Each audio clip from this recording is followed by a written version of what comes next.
Picture this. It's spring, and you kneel down in the garden and you plant your seeds.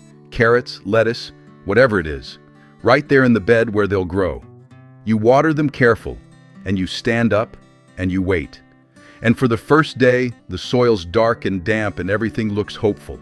But then the sun comes out, and by the afternoon, the top of that soil has dried to a pale crust, hard as a biscuit. And down under it your seeds, which need to stay damp without a break to sprout, are drying out and giving up. So you water again, and it crusts over again. And a hard rain comes and washes half your seeds clean out of the row. And 2 weeks on, you've got a raggedy, patchy, half-empty bed, and you're wondering, same as every year, why so few of them ever came up. So you think, well, I'll start them inside next time, in the little plastic trays. And you do, and they come up fine on the windowsill. And then you go to move those tender little seedlings out to the garden, and the shock of it, the sudden sun, the wind, the cold ground, your fingers tearing at the roots, sets half of them back a week and kills a good few outright. I want you to stop and think about this for a second, because there's an old way that does away with both of those troubles at once. And it's so simple you'll wonder why it was ever forgotten. What if the seed could sprout right there in the garden where it's going to live? No transplant, no shock, no torn roots. And be kept perfectly, gently damp the whole time, no matter how hard the sun beat down or how long between waterings. No crust, no drying out, no washing away, just seed after seed coming up strong, right where you want it. That's not a new invention, though the fellow who taught it calls it revolutionary, and in a way it is, for it turns seed starting on its head. But the truth is, it's an old thing, dug back up. It runs on a bit of plain-baked clay, and the simple way that clay handles water, which folks have leaned on for thousands of years. We just forgot to point it at our seeds. Let me show you how it's done. Let me tell you who I am. My name is Jacob Miller. I'm an Amish farmer out in the Holmes County settlement here in Ohio, and my wife is Rebecca, and this one is our way to the very bone. No plastic, no electric, no heated greenhouse, no gadget to buy, just baked earth and water and a bit of understanding. So I've no honesty note to give you about the method itself. It's as much ours as anything I've ever shown you. I'll only be straight with you about that grand word in the title, revolutionary. And I'll say it now. It isn't a new invention at all, whatever it's called. It's a very old wisdom that got set aside and buried, and bringing it back to your garden will feel like a revolution, because it changes everything about how your seeds come up. That's the honest shape of it. Now, let me show you the whole thing. Before we get into it, if you like learning the old ways of doing things, do 2 small things for me. Tap that like button down there. It helps this little channel more than you'd ever guess. And subscribe, so you can keep learning right alongside Rebecca and me. That's all I'll ask. Now, let's start some seeds. Here's how it'll go. First, why your seeds have been failing you. The real reason, so the rest makes sense. Then the one simple thing, the buried clay pot. Then the heart of it, watering the clay instead of the soil. And this is the most important of all. Then the little glass lid that makes a nursery of it. Then all the other troubles it quietly solves. And last, the best part, how the seedling comes up already home, with never a transplant to shock it. Before I show you the fix, let me show you the trouble plain. Because once you understand it, you'll see exactly why this old way works where the others don't. A seed asks for one thing above all to sprout, to be kept damp, steady, and unbroken, from the moment it wakes until its little root and shoot are out. Not soaked, not dried, steadily damp. Let it dry out even once in that tender window, even for an afternoon, and the sprout inside dies, and no watering after will bring it back. Now here's what happens the ordinary way. You plant your seed in the open bed and you water it. And then the sun and the wind get at the surface of that soil, and the top dries out fast and bakes into a hard crust, and your seed, sitting up near the surface where it must be, dries out with it. So you water again, but the water mostly runs off that crust or sits on top, and a hard rain, when it comes, doesn't gently wet your seeds. It pounds them and washes them right out of the row. Between the drying and the crusting and the washing, it's a wonder any come up at all, and starting them inside only trades one trouble for another. Yes, On the windowsill, you can keep them damp, but then you've got to move them, and a plant grown soft indoors, torn from its tray, and thrust out into the harsh sun and cold ground of the real garden takes a beating it may never recover from. That's the shock they call transplant shock, and it costs you dearly. So there's your enemy, laid bare. Out in the bed, you can't keep them damp, and started inside, you can't move them without harm. Hold those two troubles in your mind, because the old way I'm about to show you solves both of them with one humble clay pot. Here it is, and it couldn't be plainer. You take a pot of plain baked clay, and you bury it in your garden bed, and you plant your seeds in the soil inside it. Let me give you the particulars. The pot must be unglazed clay, plain terracotta, the raw orange kind, with no shiny glaze on it at all. I'll tell you in the next step exactly why that matters so much, but hold on to it.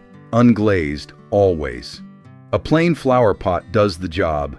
Set it in a hole in your bed and bury it right up to its rim, so the lip sits level with the soil around it or just barely above. Fill it with good, fine, crumbly soil, nice soft stuff a little sprout can push up through easily, and plant your seeds in that at the depth they like. And that's the whole of the thing itself. A clay pot, buried to the rim, filled with good soil, seeds planted inside. It looks like nothing. But now watch what it does, because everything clever about this comes next in how you water it. Now here is the secret that makes the whole method work. And it's the one thing you must understand, because it's the opposite of how you've watered every seed of your life. You do not water the soil, you water the clay. Here's the wonder of plain, unglazed clay, and it's why the pot must never be glazed. Baked clay is porous. It's full of tiny pores, too fine to see, and it will slowly weep water straight through its own walls. That's why a glaze would ruin everything. A glaze seals those pores shut, and then it's just a plastic bucket. But raw, unglazed clay breathes water through itself, so you keep that clay pot full of water, pour it right in, and let the soil and the clay drink. And here's what happens down under the ground where you can't see it. The wet clay weeps its moisture out ever so slowly and steadily into the soil inside the pot, and into the bed around it, keeping everything perfectly, gently, evenly damp, all the time, on its own. Not flooded, not dried, just steadily moist, hour after hour, day and night, whether you're there or not.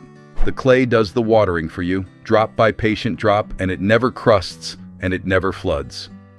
And do you see what that means for your seed? It means the one thing a seed needs above all else. That steady, unbroken dampness from waking to sprouting is now given to it automatically by the clay, without fail, no matter how hot the day or how long since you last came by. The very thing you could never manage by hand with a watering can, the humble clay pot does perfectly, all by itself. Fill the pot every day or two, and the seeds inside are cradled in perfect damp the whole time. That is the heart of the whole method, and it's the same old wisdom the desert folk used to water whole gardens through a drought, only now you've pointed it at a pot of seeds, and it works a quiet miracle. Now here's a fine touch that carries it even further. Lay a piece of glass or a clear lid over the top of the buried pot. Here's what that does. With the clay keeping everything damp from below and a pane of glass over the top, you've made yourself a tiny greenhouse right there in the ground, the size of a dinner plate. The sun comes through the glass and warms the soil, and warmth is what wakes a seed and speeds it along. And the glass traps the moisture rising up so it can't escape. The damp just circles round and round in there, and your little pocket of earth stays warm and moist and snug, the finest possible cradle for a sprouting seed. Seeds come up faster under it and stronger. But mind the one rule that goes with any little greenhouse, for I've told it to you before and it holds here. It must breathe, and you must not cook them. On a bright, warm day, that closed glass can get too hot and too close under there, and stale, sealed-up air breeds mold that will take your seedlings out. So prop it open a crack on the warm days to let fresh air move through, and once your seeds are up and growing well, take the glass off altogether. Warmth and damp to sprout them, fresh air so they don't rot. Get that balance, and nothing comes up finer. Now let me show you all the other good this one humble pot does, because it turns out that burying your seeds in a clay pot guards them from near everything that was ruining them before. It ends the hard crust. Since the water comes up gently from the clay instead of being poured on top, that surface never bakes into a crust, so your tender sprouts never have to fight their way up through a biscuit-hard shell. It stops the pounding rain. A hard rain can blast open seeds right out of an ordinary row and scatter them who knows where. But down inside the sheltered pot, under its lip and its glass, your seeds sit protected. The storm can't reach in and wash them away. It shields them from the scorching sun. The buried clay and the soil around it keep that little pocket cooler and steadier than the bare baking surface of an open bed, so the seeds and the first fragile roots aren't cooked in a hot spell. And, a small thing, but a blessing, it marks the spot.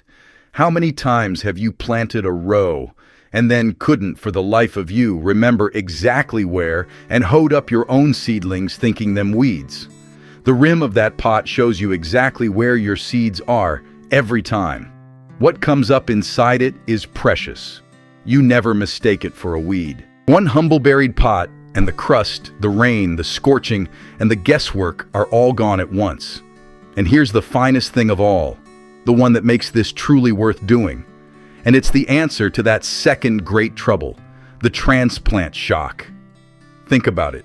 Your seed sprouted right there, in the garden bed, in the very spot it's going to spend its whole life. So there is no moving it. There is no lifting a tender thing out of a tray and tearing its little roots.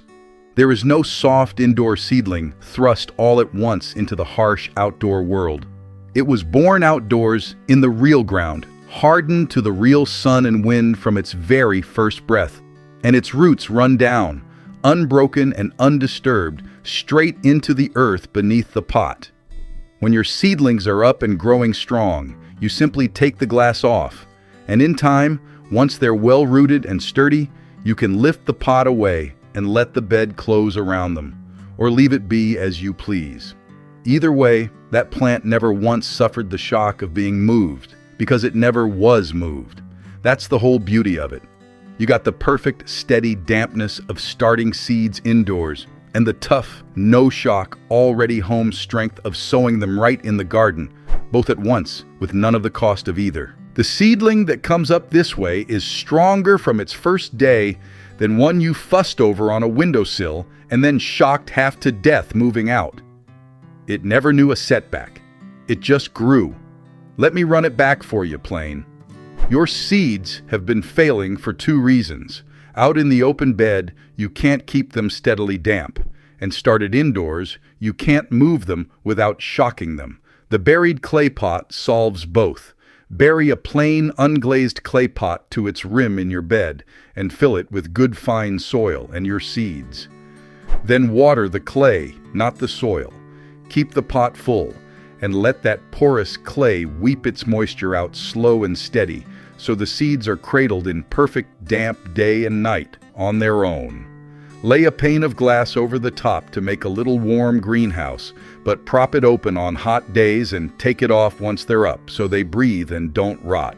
And rest easy that the same pot is guarding your seeds from the crust, the pounding rain, and the scorching sun, and marking the spot besides. And when they come up already home, in the real garden, with never a transplant to set them back. That's the whole of it. And here's what that gives you. Full, even rows. Seed after seed coming up strong instead of the raggedy, half-empty beds you've always settled for. Seedlings tougher and further along than any you ever raised on a windowsill, and not one of them ever checked or shocked or torn. And all of it run by a humble clay pot and a pane of glass for next to nothing, with no plastic thrown away and no electric bill and no greenhouse to build. Now let me tell you why a thing this good was let slip. You know what I'm going to say by now. There's no money in a clay pot and a pane of glass. There's no profit in teaching you to sprout your seeds in baked earth for free, forever, with a thing that lasts a lifetime. But plastic seed trays, those they can sell you every single spring, to crack and be thrown out and bought again. Heat mats and grow lights and greenhouse kits and special seed starting mixes, all of it can be sold to you year on year. A clay pot cannot. It just works and keeps working and never needs buying twice. So the shelves filled up with plastic and gadgetry, and the old way, the free way, the better way, was quietly forgotten. It was never that it worked worse. It's that nobody could sell it to you. And here's the honest math. A season's worth of plastic trays and heat mats and special mixes runs you real money every year, and the plastic cracks and goes to the landfill besides. A few plain clay pots cost you a little the once and last you a lifetime and run for free on rainwater and sunshine forever after. And they grow you better seedlings than any of it. There's no contest, and there never was. So let me be straight with you one last time about that title, the way I always am. Revolutionary.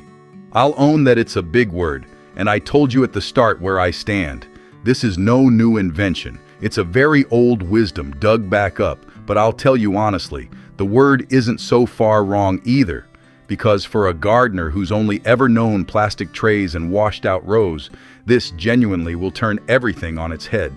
Perfect dampness without watering by hand, and strong seedlings with no transplant shock, both at once, for free. If that isn't a revolution in a seedbed, I don't know what is. So let's call it what it truly is. Not a new thing, but an old thing so good that bringing it back feels like a revolution. And the forgotten Amish way? That part is plain truth. Baked earth, water, sunshine, and understanding, and nothing bought and nothing wasted. That's us to the bone. So here's what I'd have you do this week. Don't buy a single tray this spring. Go find one plain, unglazed clay flower pot. You likely have one already sitting empty in the shed. Sink it to its rim in your garden bed, fill it with your finest crumbly soil, and plant a few seeds in it. Then keep that pot full of water, lay a bit of glass over the top, and just watch. That's your whole week, and it costs you nothing. And when those seeds come up thick and strong and already at home in the garden, you'll never fuss with a plastic tray again. And here's the sweetest part. Do this one with the little ones, for there's real wonder in it for a child. Let them feel it for themselves. Wet the outside of a clay pot and let them watch. An hour later, how the water has crept clean through the wall to the other side, like magic. Though it's only the plain, honest nature of baked earth, let them bury the pot and plant the seeds and pour the water and lay the glass, and let them be the ones to lift that glass one morning and find the green shoots come up. Because what they're learning, under all of it, is the deepest thing there is, that you don't need to buy your way to a good garden. You need only understand the plain nature of simple things and work along with it. That'll serve them a long way past the garden gate. That's how the old knowing comes back, not out of a book, but one buried clay pot at a time. Now I'd love to hear from you. Tell me down in the comments, how many of your seeds usually come up? And have you ever lost a whole row to the crust or a hard rain? And had you ever heard of starting seeds in buried clay before today? Share it down there with the rest of us. Those old ways slip away for good when nobody writes them down, and I read every one.